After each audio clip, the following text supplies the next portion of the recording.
हे guys, welcome to my new blog. मित्रांनो, आज आहे होळी. सगळ्यांना होळीच्या हार्दिक शुभेच्छा.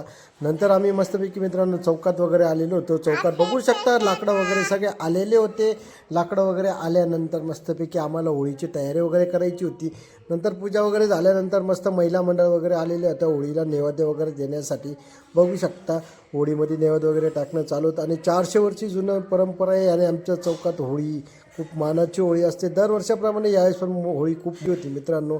इकडे सगळे आमचे मित्रमंडळी वगैरे सगळे उभे होते, कारण की दिवसभर लाकडं वगैरे तोडून सगळेजण दमलेले होते. तिकडं महिला मंडळ पूजा वगैरे करणं चालू होतं.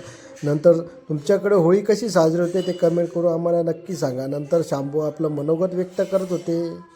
गेल्या 400 वर्षाची परंपरा आहे संगमेश्वरातील जुनं होळी चौक.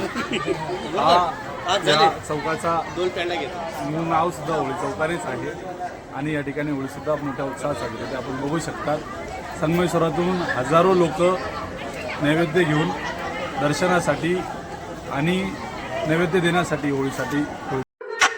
नंतर मित्रांनो आम्ही मस्त मित्रमंडळी वगैरे सगळे जमलेले होतो. फोटो वगैरे काढून घेतो. फोटो वगैरे काढल्या गेल्यानंतर मित्रांनो मला पण होळीमध्ये नारळ वगैरे टाकायचे होतं. मी नारळ वगैरे घेऊन घेतो आणि नैवेद्य पायाखाली येत होतं. त्याच्यानंतर मी ते पण होळीमध्ये टाकून देतो आणि खूप असं गरम वाफा लागत होत्या.